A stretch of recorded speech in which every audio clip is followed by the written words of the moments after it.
Warning, the following podcast is a shit show, and the individuals you are about to meet are idiots. Their opinions, anecdotes, and advice contain zero nutritional value.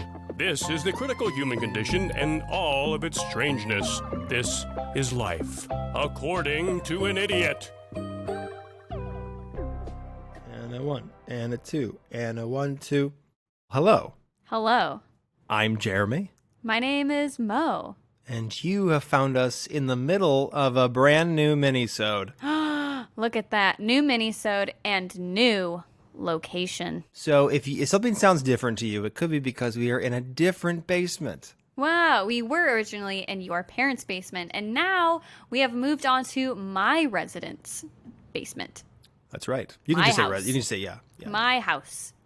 Welcome to my house. Baby, take your clothes off? What's it? What is it? I don't know. We don't have to go or something. Anyways, cutting that out. Yeah, so we are in Mo's basement right now. You might notice a little bit more echo. Maybe not. It doesn't matter. That's just the environment, baby. That's just what we're working with. It's like you're here with us, you know? But you're not. And that's a shame because we would love to have you in our basement. Okay, moving on. So, it is Pride Month currently while we are recording this, and hopefully while we are releasing this. Yeah. And as a queer person myself, I tend to really enjoy the month of June. As a straight white man, I try to be as quiet as possible in June. Well, that's what you should do. Always. Oh, God. Okay. I am oppressed. I am an oppressed white man, and I'm in need. Someone call the police. I am being oppressed. Oh, God. Okay. So, for a mini-sode, actually, this was Jeremy's idea, which I think was very thoughtful and sweet and cute of him. And I wanted to give him a nice little pat on the head, is doing a Pride-themed episode. So, I took the reins on this. And so, what I would like to talk about is how the mafia is tied to the gay bars in the hell? 60s. Okay, awesome. I was not expecting this. I wasn't sure what they were going to talk about, and now I know. Because I originally wanted to talk about a few like LGBTQ plus icons like Alan Turing and their stories, but as I was reading them, they were very depressing and just kind of made me really sad. And I decided I didn't really want to talk about that because we just had the public executions episode. Yeah, I mean, most of the time I feel like our episodes are very lighthearted. We do have like a couple that tend to be a little bit darker than others. And with the theme of Pride, I didn't really want a dark episode. While those stories are still important, this is an entertainment podcast. That probably, I'm assuming, went into your reasoning as well. Not to say like, let's never hear a depressing story. Yeah. But let's talk about weird shit, okay, when we're here. All right? Yeah. I'm depressed 99% of the time. I would like to not still be depressed Right. while making jokes about people who got beheaded. Well, I love making jokes about people who got beheaded. Anyways, let's get into this, huh? Yeah, gay rights and the mafia. How are the two tied? Let me tell you, it all started in New York City. New York, Hey, I'm walking New York. in. Get ready for some offensive Italian accents. That was like not even coffee. Coffee. God, I hate it already. New York City in the 1960s was very homophobic, like most of the United States. So it was actually illegal to be homosexual in 49 states. Illinois repealed it in 1961, but for the other states, it was illegal to be homosexual in the 50s and 60s and, so on and so forth. Punishments varied from heavy fines to imprisonment. Mm-hmm. And generally, the kind of attitude towards queer people was like discrimination, harassment, violence. It was considered a form of sodomy, and you were kind of like lumped in with pedophiles. Mm-hmm. So if people knew that you were gay or saw you holding hands with someone of the same sex, they could throw you in prison. You would generally be fired from your job. You'd be publicly like exiled and shamed. And totally. Back then, huge deal socially. You would not be the same person. Like no one would talk to you anymore.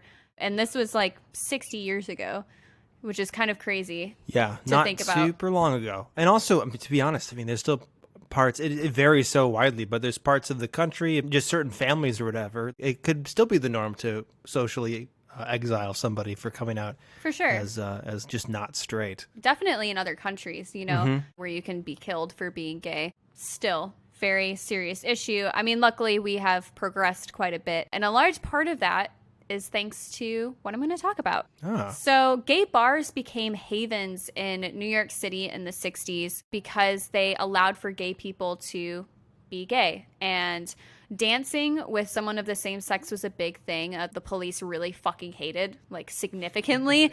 I was wondering how they were policing this. How do you make that something that you can police? Are they having cops go undercover and like try to do what they think is attractive to gay people?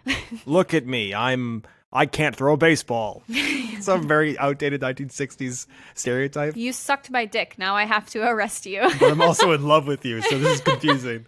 So it was basically like kissing, holding hands, dancing together were all seen as like homosexual acts, and you would be arrested for that. So gay bars were very far and few between because police would do a lot of raids on them to find, homosexuals, because it was seen as disorderly under the liquor laws. What? Yeah. So the NYPD would regularly raid bars that were thought to cater to gay patrons because it was actually illegal to serve gay people alcohol. Ah, yes. Because they were seen as disorderly. And if they caught people serving gay people alcohol, they would close the clubs down altogether, and you would be punished. So it took bravery to run a gay bar back then. Yeah. Because you could just lose your livelihood as the bar owner. Exactly. So during the Prohibition, mobs controlled most of the night scenes. That's nothing really new. The Genovese family was one of the 5 families that controlled the organized crime in New York City during that time period. And they generally reigned over the west side of the bar scene. And that's where the LGBTQ community was kind of centered around. So a member of the family named Fat Tony, which is the most gangster mafia boss name that you could possibly have. There's a character in The Simpsons who's like a stereotype of a mob boss, and his name is Fat Tony. That's probably what it's from. Yeah, they probably were inspired by that. Yeah, so that's kind of funny.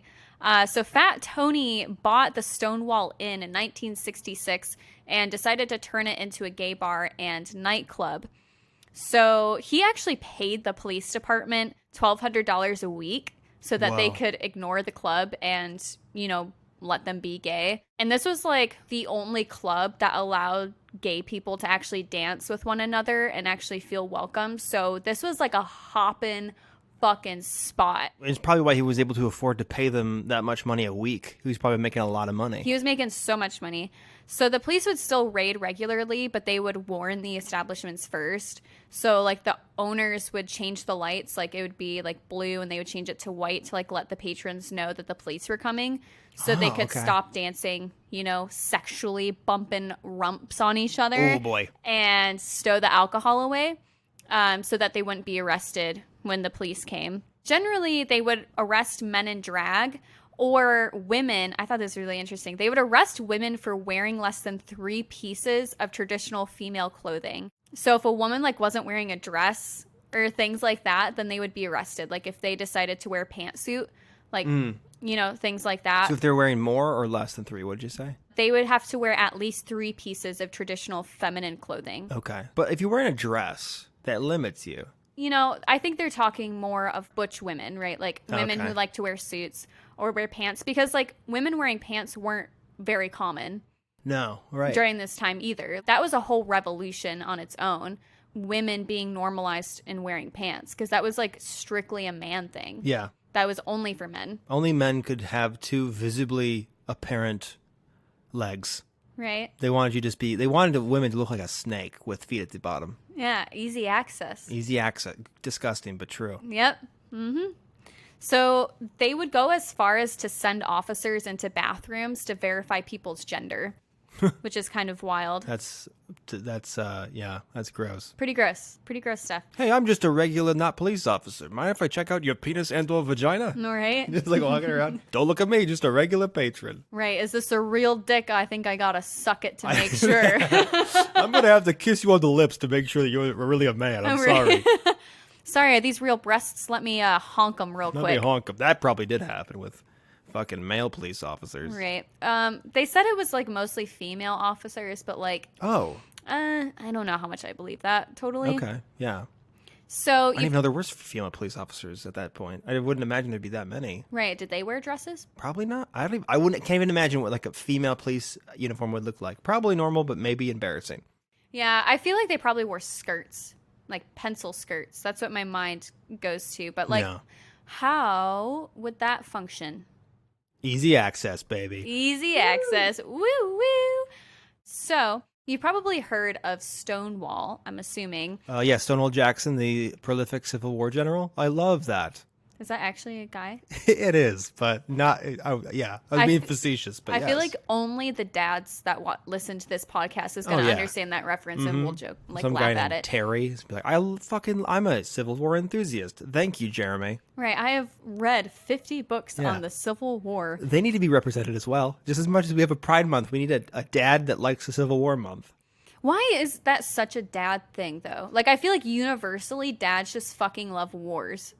And why? I think there's a thirst for blood no matter what century you live in. Guys in general, like, when you're young, you're either like, fighting, like wrestling with your buddies. Well, not necessarily. Maybe in the Stonewall anyway. Yeah, right. No, but I don't know, history's cool. Okay, so you're definitely going to be one of the dads 100%. that reads the history. 100%. Yeah, gross. Yeah. Thank you. I don't know what kind of adult I'm going to be when I reach that point. Yeah, well, you're already an adult, so yeah. you are the adult you're going to be. Isn't that crazy? Like, I always catch myself, like, when I grow up, I'm 25 years old. I am already nearly 25 years old. When will that happen? Yeah, I know. I don't know when you'll feel ready. Anyways, so the Stonewall Inn, as I mentioned earlier, that Fat Tony bought, was known for being incredibly dirty and dangerous. Yeah, because it was basically the only gay bar.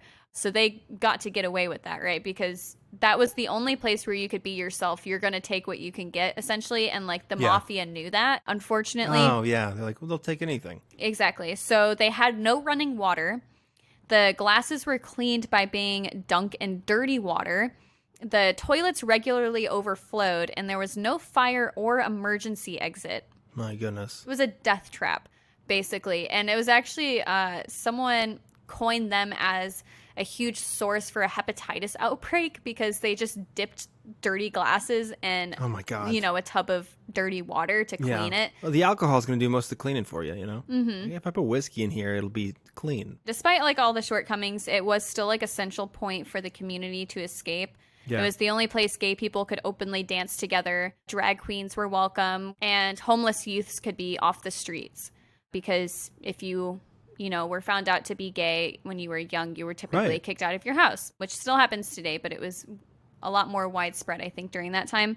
So the bar operated as a bottle bar to get past the anti-LGBTQ laws because you weren't allowed to serve alcohol to gay people, which basically is a private club where members brought their own alcohol. It's the same as bottle service. So it's less that you're bringing your own drink, but that you have to buy a whole bottle. Interesting. It was supposed to be like this exclusive, like high-end type thing in New York City at the time, and it was like very laughable that this club was trying to pass off as a bottle bar because they were so disgusting. And they made patrons sign a membership book when they entered to like make it seem like it was more prestigious. Okay, yeah. But basically, everyone just used aliases. Yeah, because no one's gonna fucking put your name. Yeah, I have a job and a house and probably a wife somewhere. Right.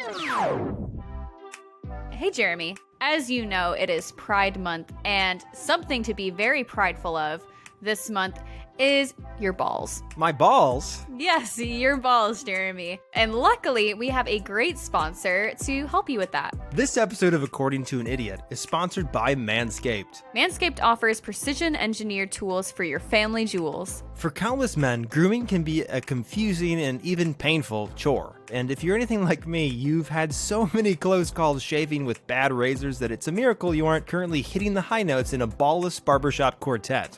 Don't let a misguided razor threaten your family bloodline. It's time to start grooming with confidence. Manscaped just launched their 4th generation trimmer, the Lawnmower 4.0. They sent me my own mower to try, and I give you my undying guarantee that this is the cleanest and easiest shave my body has ever experienced. Join over 2 million people worldwide who trust Manscaped.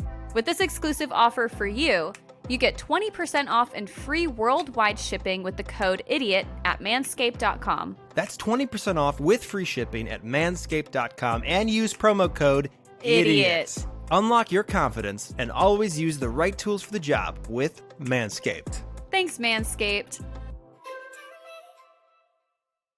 So, to get into the actual riots, which was at its core a resistance against police harassment and discrimination laws and violence towards the LGBTQ community, but it also was resistance against the mob's exploitation of the gay community, which people don't really talk about because they had this bar or whatever and they like really catered it towards them, but they knew that they couldn't go anywhere else. So put them in equal danger in a sense. Yeah, and they also would like water down the alcohol and blackmail wealthier patrons, so like higher profile. They would threaten to out them to the community and like their work and everything unless they paid them a fee. It's a win-win for the mafia, really. Because Right. you're probably making back so much money because you're upcharging everything. And also you get to have valuable targets, like people of high, what would you call that, profile? Status, yeah. High status. Yeah. And you can get money out of them or get whatever out of them, you know? Yeah. So fuck the mafia. I'm going to say it. A very unpopular opinion, but fuck organized crime.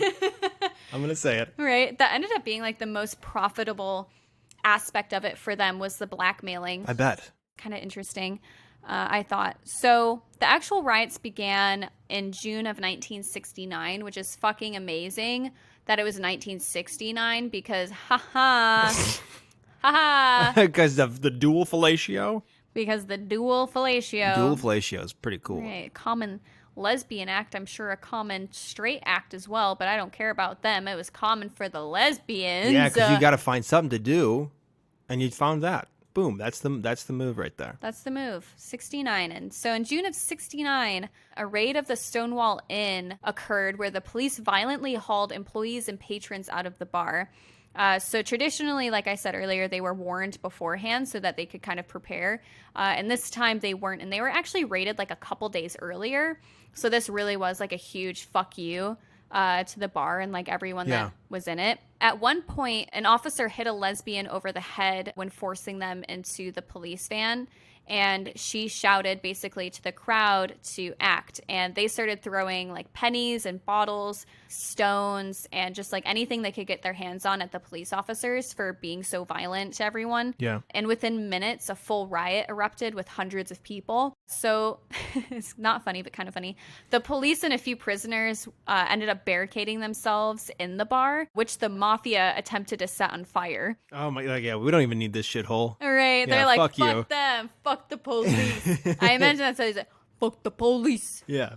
Is that how a Brooklyn accent sounds? You just said that in a deeper voice. Fuck I the don't. police. Fuck the police. No, that's just if I was Forrest Gump. Fuck the police. Fuck the police. As they're throwing a Molotov cocktail. The fire department ended up handling it, so, you know, everyone was fine. Thank you, fire department. Thank you, fire No, department. thank you to the police department. Yeah, fuck you. One of them is nice, the other one's not. So it ended up leading to 6 full days of protests.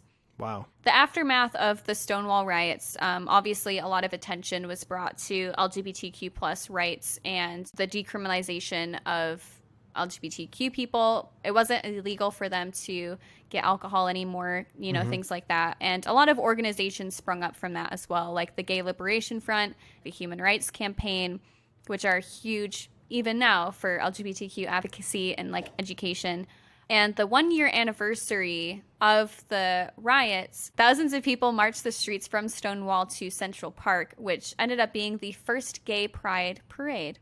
Awesome. So we've been having gay pride ever since 1970. So this year it was the 51st year anniversary. In 2016, I thought this was like a cute little fun fact. Obama designated the site, which is Stonewall, Christopher Park, and like the surrounding streets, to be a national monument for its contribution to gay rights. Yeah. I mean, that was the catalyst for a lot of change. Mm-hmm. Quite the national monument. That's super cool. I had no idea that the mob was... See, it's what throws you off is part of you's like, thank you, the mob. Right. And then also you're like, fuck you, the mob. A lot of cases with the mafia, or organized crime in general, there are areas where you're like, oh, they're kind of doing something progressive or cool or nice for the community. Because in some cases they do. They fund the community or whatever. And in this case, it's like, awesome, the mob, like, yeah, they're criminals. They're also kind of outliers of society. And they're doing this nice thing. And then you realize, oh, wait, no, it's still criminals. It's still, quote unquote, bad guys that are trying to exploit the system. And this time they're trying to exploit people that were already being oppressed or taken advantage of or, thrown out, essentially. Police brutality is also another ugly side of this. Luckily, I just thank my stars and garters that this would never happen again because we have such proper regulation for police procedures and behaviors. And so thank God there's no more police brutality in the world. Never again will a gay person get hit over the head too hard by a police officer. That just couldn't happen. No. So we've come a long way in that regard. A nice, safe, progressive society now where everyone is equal and we never have to face discrimination again. Yeah, and the police are our friends. The one police officer listening to this is like, hey, man. Hey, I know we're not good. Get back to talking about the Civil War, Jeremy. Yeah, because not a lot of people really know LGBTQ plus history. And even as a queer person myself, that's something that I need to educate myself on more because you don't fully realize how difficult it was, I think. You think back to 100 years ago, yeah, of course, that was illegal, everyone hated it, but this was not that long ago. This was the same time the Beatles were making music and people still love the Beatles music. Culture wasn't totally useless from then now. We still value a lot of that stuff. So when people say that was a long time ago, things are different now, yes, but also no. You can't throw it under the rug. This is my grandparents. Yeah. They were alive during this time period. They weren't homosexual, unfortunately, so they didn't have to really face it themselves. Right. And also too, people probably didn't, honestly, when you think about it, especially in this time, the 60s and backwards, and also a little bit forwards as well, whatever. Back in the day, I'll just say, when something was out of sight, it truly was out of mind. And so I'm sure the majority of the population didn't even take thought in gay people are people as well. They're not just caricatures. But still, I think when people saw people that looked like them getting hurt and brutalized and also shunned, it opens your heart a little bit to be like, okay, just because it's not in front of me, it still exists and it's still a problem. And it's kind of wild to think about too, even the laws, you're not allowed to hold hands in public, kiss in public, because I think there still is such a mentality of, oh, I don't care if you're gay, just don't do it in front of me. Which is just don't do that in public. Yeah. There's still that tie passed down. And people think that's progressive. People think, I'm pretty open because you can do it, I just don't want to see it. It's are your eyes and brain that fragile? Right. What? Stop. Who cares? Just, you're so close to almost being there.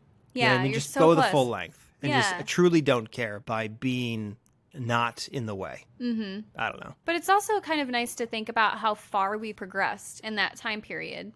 That wasn't that long ago. And I think now being gay is celebrated in a lot of ways. It's still discriminatory and I get hate for being gay, but not in the same way that no one's going to serve me alcohol at a bar. Right. I mean, just in 2020, an openly gay man ran for president and got pretty far. Pete Buttigieg. Buttigieg. Pete Buttigieg. Pete Buttigieg. I mean, I don't even like Pete Buttigieg. This is not a fuck yeah Pete Buttigieg because I think he's just a neoliberal. I feel that's still not a correct pronunciation. Buttigieg. Buddy Goo Goo. Yeah. So, but I'm just saying, still somebody. You can be openly gay and fucking run for the highest office in the country. Right. And it's not even the biggest part of the conversation. Right. That's cool. That's progress. Yeah. It's still a long way to go, but that's cool, man. I can wear pants. You're encouraged to wear pants. Most women I know, the majority of their outfits have pants. Right. It's weird. Whenever my girlfriend wears a dress, I'm like, are we going somewhere? Is there a field of flowers to run through? Why are you wearing a dress? Yeah. It's kind of nice seeing now, even just among my friends and peers, acceptance of trans people and non-binary and questioning gender identity, where I feel even 10 years ago that was weird. And I think a lot of it too is people just not really being exposed to it and not understanding, because 100%. I didn't fully understand what it meant to be trans or non-binary, anything like that. I wasn't against it, but I didn't really understand it. And so since I didn't understand it, it kind of made me feel a little bit uneasy in a way. Totally. Yeah. I would recognize that 10 years ago, maybe I did look at them a little bit differently, not in the way that I was discriminatory towards them, but they were other to me in a way. Me personally, in a selfish way, I didn't truly start to care until after you came out, like I had a really, really, really good friend who I now wanted to better understand. And also you taught me things along the way.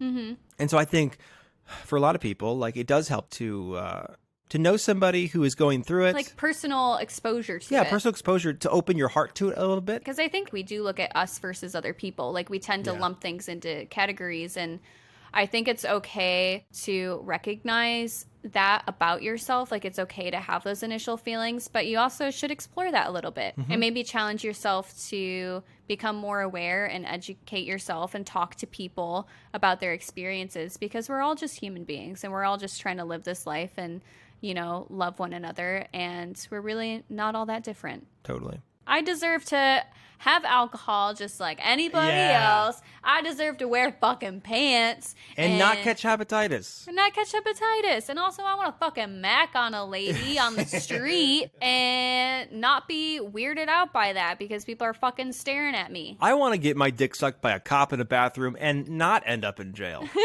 He just happens to be a cop. No. Anyways, I hope this episode was a bit interesting towards you.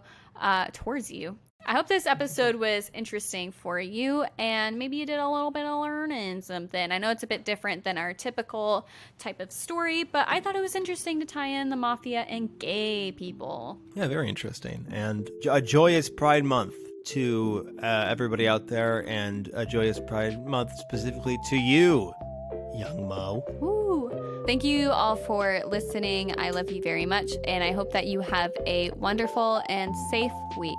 And I will see you in time. Arr.